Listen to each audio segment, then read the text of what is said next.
Good afternoon, everyone. My name is Mark H. Anbinder. I work at Cornell University in Ithaca, New York. My pronouns are he and him. You can find me on Twitter and just about everywhere else at MHA Ithaca. I'm here today to talk about respecting every identity. And that's a pretty broad topic, but I'm going to focus on a few of the aspects of the importance of an inclusive web for cultural diversity and respecting people. Aspects of an inclusive web include inclusive design and content, mobile access and connectivity concerns, which have become especially important this year, web accessibility and user experience, which have some new things going on in 2020. Rethinking approaches to gender, identity, and culture. There are lots of conversations about some of these topics, and I want to dive into some of what we can do and what we should be doing, and respecting everyone's identity. And that's what it really comes down to for me, making sure that everyone feels respected and welcome in the modern web. An inclusive design in 2020 means mobile friendly, but not mobile only design. Think of the new Facebook, which has launched to some real consternation, because I understand why they want to use the same technologies, the same designs that drive the Facebook apps on phones and tablets, and they want to simplify what they're doing. But the simplified view on the web, on a desktop machine, on a laptop, and so forth, is not really working well for a lot of people. How can we improve? Well, you can probably suggest some ideas to Facebook using the dialog box that I've got on the screen there. Understanding and adhering to web conventions. There are a lot of things that have evolved in the web over the roughly 25-year history of what we've been doing on the World Wide Web. And things do have to change. Things do evolve, and you have to come up with new conventions for new things that we're doing. But try to make things look familiar. Use a writing style that's clear and concise. That's especially important now. And it's especially important when you have a multicultural audience, when you have people from a variety of countries who speak a variety of languages, or even from within your own country whose native language is your own, but have different life experiences, don't necessarily understand the same things. The same applies to unnecessary jargon and inside jokes. And we talk about the silos in higher education, but we also have a lot of terminology that we use that people aren't necessarily familiar with. And we can help them and welcome them to our language by explaining as we go. If we have certain jargon that we want to use, and if we have inside jokes that we want to use. Some of the presentations during HighEdWeb often include jokes about current events, jokes about things that are in the current cultural zeitgeist. You might see Baby Yoda, the child from The Mandalorian, but if you're not familiar with that Disney Plus production that lives in the Star Wars universe, you might not know what those jokes are about. So helping people join us and understand what we're talking about is always useful. Language and life experience can vary, even for people who seem as though they may be very similar to us. They may live near us. They may be from the United States, if you are, but they don't necessarily have the same background that we do. Mobile access and connectivity have become so important this year to a lot of people who are working remotely, who are studying remotely, who are living their lives remotely. And so right now we need to think not just about being mobile friendly and offering responsive design to people who are on phones and tablets, but we need to be aware of bandwidth as well. Not everyone is on high-speed internet, and people who are on high-speed internet may have limits. They may be tethering on their phone. They may be using a home connection that lots of other people are sharing. And can everyone use your site in the McDonald's parking lot? People have joked about that, but this year, some high school students are doing their work in public places without being able to go inside because their home uh, does not have internet access, or too many people are using it, or they don't have a home that they can comfortably get their work done in. So clear and concise becomes even more important, not assuming that everyone has time to read an in-depth analysis, not assuming that everyone has as much time even for your courses as they might in normal cases. When you're designing for a variety of platforms, whether it's desktop, tablets, and mobile, above the fold is different for each user, but scrolling, generally speaking, is fine. It's okay. You can tell the faculty member on campus that you're working with if their particular piece of information doesn't appear on the very first screen as people load the website. People will scroll. People are used to scrolling to a point. And leave the carousels in 2010. Use some images smartly. Of course, having a hero image that welcomes users is great, but let it get out of the way.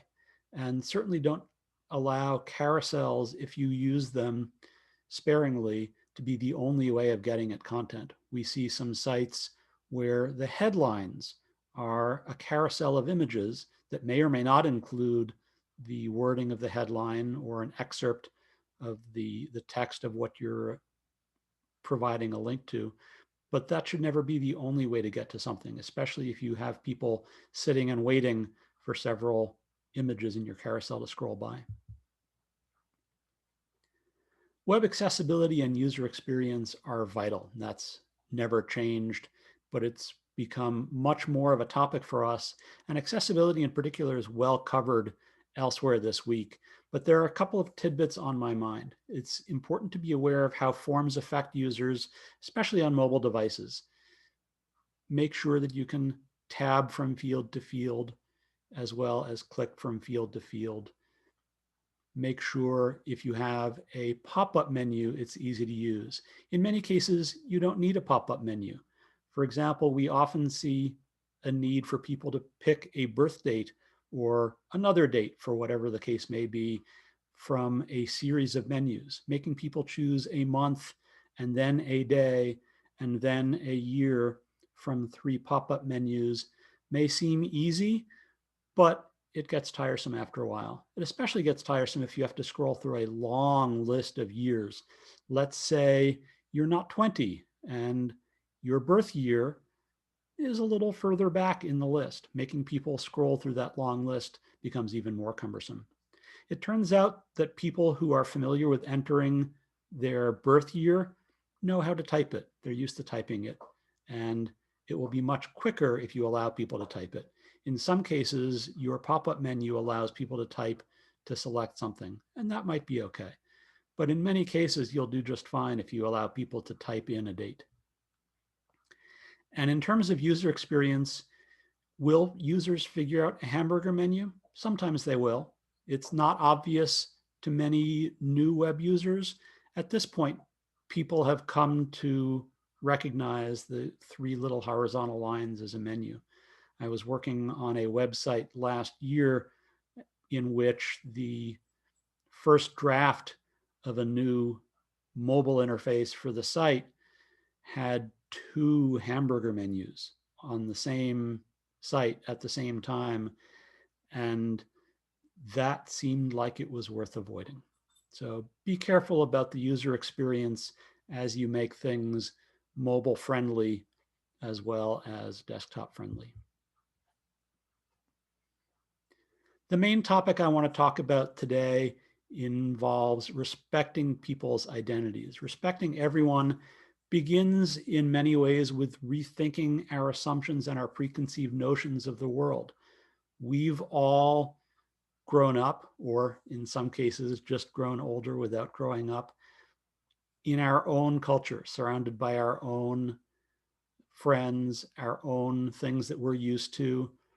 And even when we're not doing it on purpose, we're making assumptions about what's around us. And we expect to some degree that the people that we're working with or that we're interacting with either in person or online or as users of our systems and tools, have the same basic understanding of the world. That's not always true. Gender is one of the biggest examples of that right now. We learned quite a while ago that text that presumes a gender binary is inadequate. Text, especially that says just he and imagines that it covers everyone, is certainly not inclusive enough. What we're finding is that a lot of text that was changed in past years, where we were talking about a generic person referred to as he, if we changed that to he or she several years ago, that's no longer as inclusive as it seemed just a few years ago. We realized that not everyone fits that gender binary. Do our uses of people's names adequately and accurately reflect their identities, keeping in mind that names look different in different cultures? Not everyone's name is of the form John Smith, and I'll talk quite a bit about that. That's one of my big topics personally. And respecting diversity, actually keeping diversity in mind, not just trying to be multicultural, but being aware of what that means to everyone.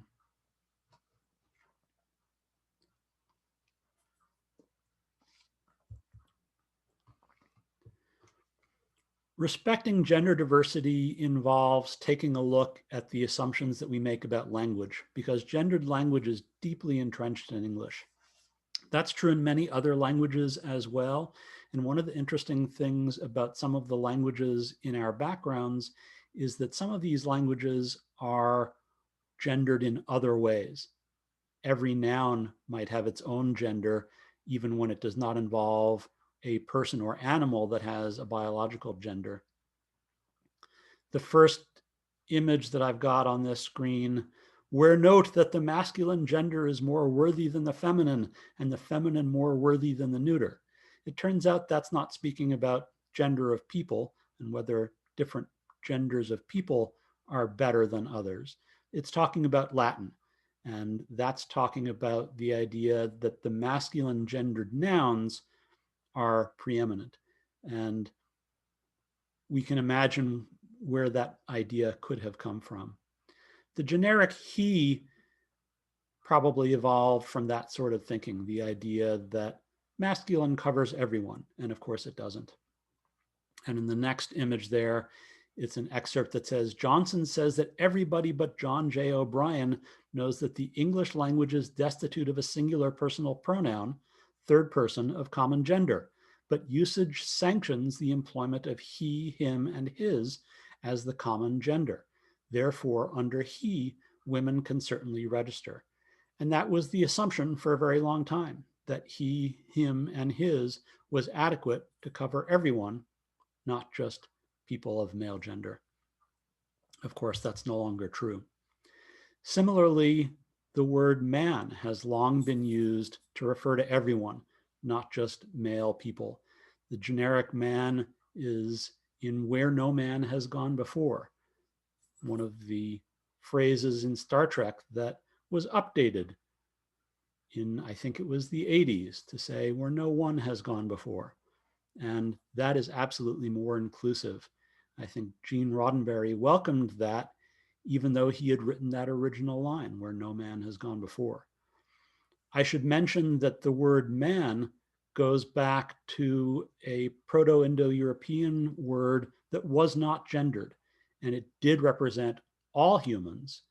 And the words in Old English for men and women were both based on man. Where man and with man, and I'm probably not pronouncing those correctly, but we don't have any native speakers of Old English to tell me otherwise. And where man, you might recognize the where from werewolf, a wolf that turns into a man, and with man elided into woman. But where man was just shortened to man. And so even though man was not originally gendered, it has come to hold gender. And so using the generic man now doesn't feel right. The generic known to man, as in The Twilight Zone, Rod Serling wrote the words, "There is a fifth dimension beyond that which is known to man." It turns out in this case that known to man wasn't intended to speak about humans directly, but it was originally to contrast with divine knowledge. What was known to man might be different from what was known to God or the gods. And so that was the distinction being talked about here. So you could say known to humanity. Many of you who've seen me in person know that I enjoy just about every flavor of food and drink. And there's a very short list of flavors that I really detest. And one of them is an Italian aperitif called Campari. And I have been known to say that Campari is the most noxious substance known to man. And I try to avoid that construction now because I understand that it feels gendered unnecessarily. So I find other ways of saying that I really dislike Campari. I am happy to drink almost any cocktail you set in front of me, as long as it has no Campari in it. The generic guy is another interesting case. And here too, it was not originally a word intended to represent a generic male human. The word guy that has become very common in spoken English represented Guy Fawkes, who was one of the earliest examples of a would-be terrorist. And that word evolved as people burned Guy Fawkes in effigy. They hung an effigy to be burned, and it was the guy. They hung up the guy. And eventually people started using the word guy or guys without even being aware of the origin. And the origin of the word has become much more known culturally in the last several years. There's been more talk about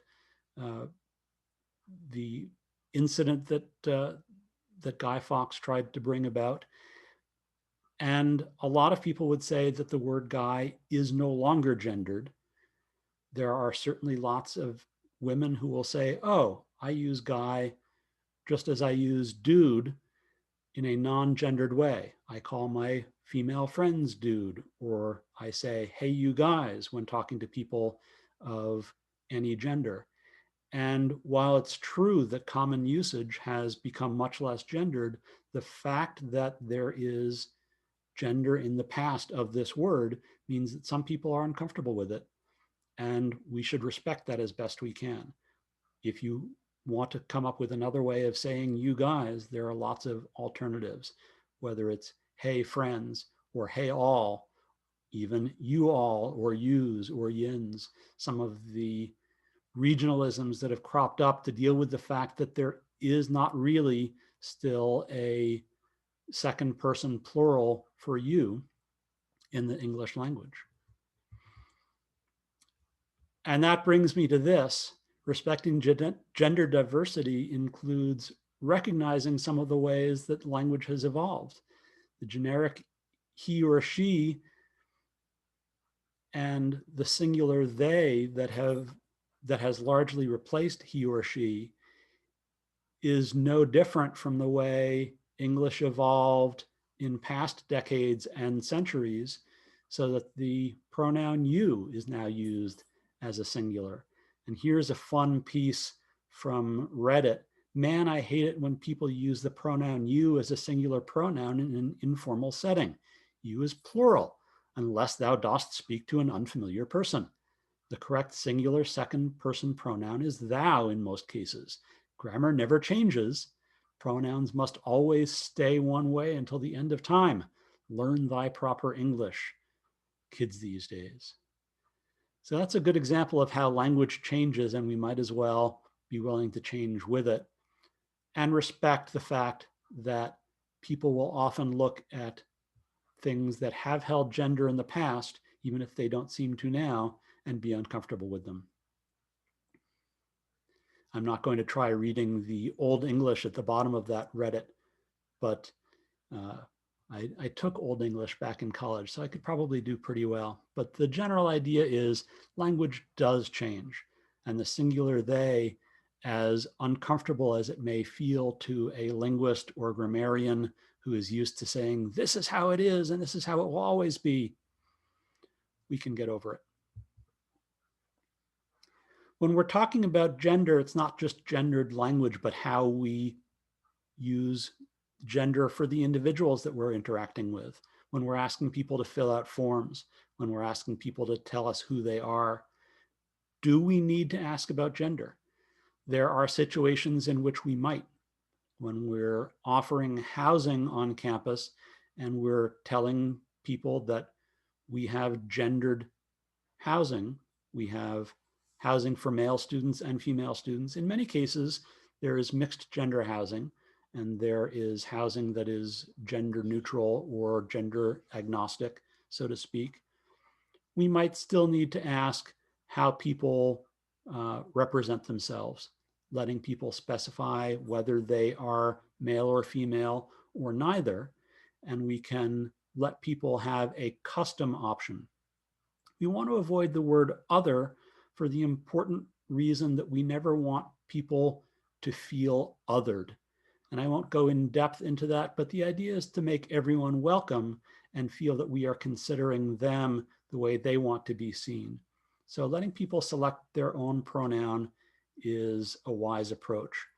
Letting people identify as whatever gender they would like to specify is a great approach. If we do need to ask about this, tell people why we're asking to the best of our ability. And how are we using that information once we have it? How are we using titles? There are still many forums on the web that ask people to pick from Mr., Mrs., Miss, Ms., Doctor. And that's not really as diverse and inclusive as it might have seemed when Miss and Ms. were added, or when Doctor was added to such lists. It's probably not adequate. It may not even be necessary, but if you do feel you need to do that, try to be as inclusive as possible. The pop-up menu on the list that's displayed here has Princess, Sir, the Honorable, Wing Commander, Professor, Sheikh, Madam, Mademoiselle, Monsieur, Prince, Lieutenant Commander as some of the choices on there. I remember when I signed up for one particular hotel loyalty program, the options of title included Brigadier. So I picked Brigadier, and for quite a while I was getting mail from this hotel chain addressed to Brigadier Mark H. Anbinder. If you need that information, that's fine, but in many cases we don't. Do let people know what you're looking for and why. There are use cases for collecting gender and identity, and one of the things that we might need that information for is statistics, whether it's federal reporting or what have you. And as I said, be as complete as you can and allow for self-description. And normalize gender pronouns. If we were in person this week, many of us would be wearing buttons that identified our gender pronouns. My pronouns are he, his, him, and by telling you that, as someone who is cisgendered, someone who presents as male, and I feel male, but I don't necessarily know that everyone will assume that, but by my telling you this, I open the door for people who may not present with the gender that they consider themselves. I open the door for those people to offer their gender pronouns. So normalizing gender pronouns means everyone is welcome. Respecting personal identity, and this is one of the biggest things for me personally. As I said, my name is Mark H. Anbinder, and without that H, I'm just not me. And so when I come to a form that asks for my first name and my last name and stops there, I don't feel welcome. But it's not just me. And I use the knowledge that I can speak up. I'm pretty open about being willing to speak up. I use my privilege for those who won't necessarily speak up. Many cultures other than the Anglo-American culture have names of 3, 4, 5, or even more parts. That's true of Indian culture, Asian cultures, Latin American cultures, Arabic cultures. I have a friend from Vietnam whose name is 4 parts. And if you told him he only gets to use 2 of those parts, that would make him very uncomfortable. He would feel unwelcome. Never mind that his name is not in the order that we expect it to be, and the first name is his family name. So when we ask for first name and last name, we may not be getting what we think we're getting. The same is true of Korean, where the family name comes first and then the given name. Similarly, we may be turning people away when we have field validation that insists people fill out multiple fields, or that insists a name has to be at least 3 characters long, when in fact, many people from many cultures have names that are 2 letters long. Miles O'Brien would want to be able to use the apostrophe in O'Brien. And we might find that there are accents on people's names in a number of languages, and we want people to be able to enter whatever their name truly is, regardless of what form it takes. And when we're respecting people's identities, that's important in person as well. If you meet someone whose name you can't pronounce, that's okay. Ask for help, practice. No, it's not okay to say, I'm sorry, I can't pronounce your name. I'm going to call you something else. That really tells a person that you disrespect their identity. And when I was a kid, I had a neighbor who I went to school with who called herself Susie because that was easier, she felt, and her family felt, than trying to get people in a largely white American culture community and school to call her by her actual Chinese name. And I respect that choice, but she shouldn't have to make it. There was a great column on the web a few years ago written by a woman named Taz B. And I don't know if I'm pronouncing it correctly. I've never heard it spoken. But she wrote a beautiful essay about how her mother made sure that she held people to using her name. And she had the presence of mind to tell teachers, no, you can't just call me Tess or Taz. Please use my name. And I respect that a lot. And many people will give up.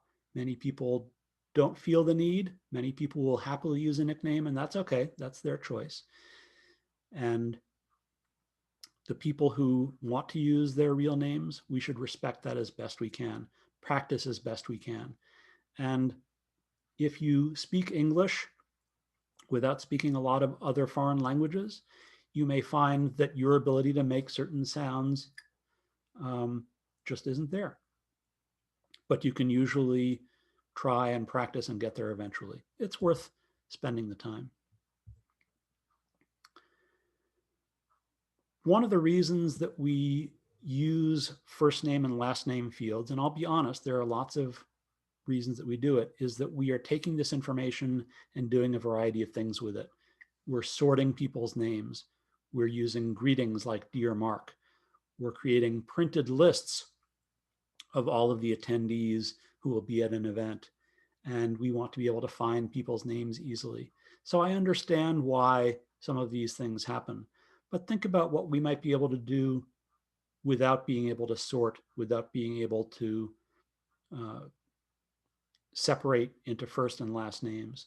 One of the solutions, which HighEdWeb implemented 4 or 5 years ago, did a very good job of it, is taking the existing back-end database fields of first name and last name, and these database fields are deeply entrenched everywhere. We are using database systems that were created in the 1970s, and that's where these conventions come from, when everyone we were dealing with, everyone whose names went into these systems had Anglo-American names, and if they didn't, maybe they mattered less, and that was the attitude then, and we've certainly come beyond that. But you can use those fields and put different pieces of information in them. For example, HighEdWeb now asks for a preferred name or greeting name. My name is Mark. You can greet me as Mark, and that's absolutely fine. And my full name is also worth capturing. You do need my full name. And so HighEdWeb is capturing Mark as well as Mark H. Anbinder. And that can be used in a variety of ways. So try new ways of using these old fields as best we can and capture people's identities as best we can so that we can respect them. Now I want to move on and talk about cultural diversity. And one of the fun things that we do on the Cornell campus is we have themed events that reflect a variety of holidays. And some of these holidays differ quite a bit from their original forms.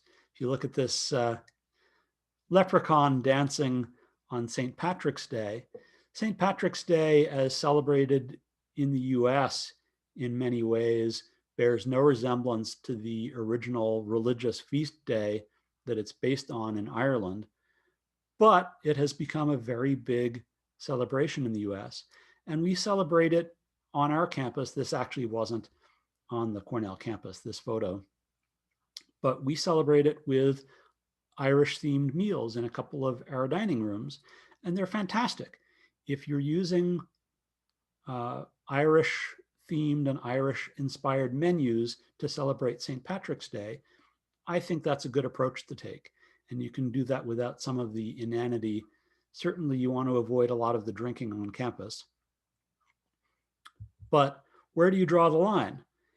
Do you want to have a Cinco de Mayo celebration where the football team is putting on sombreros? You probably don't. Can you have Latin American themed menus? You probably can. Just be careful about respecting cultural diversity as you celebrate holidays that belong to someone's culture. We have an event coming up in mid-October for Natural Hispanic Heritage Month that includes some Latin-themed menus.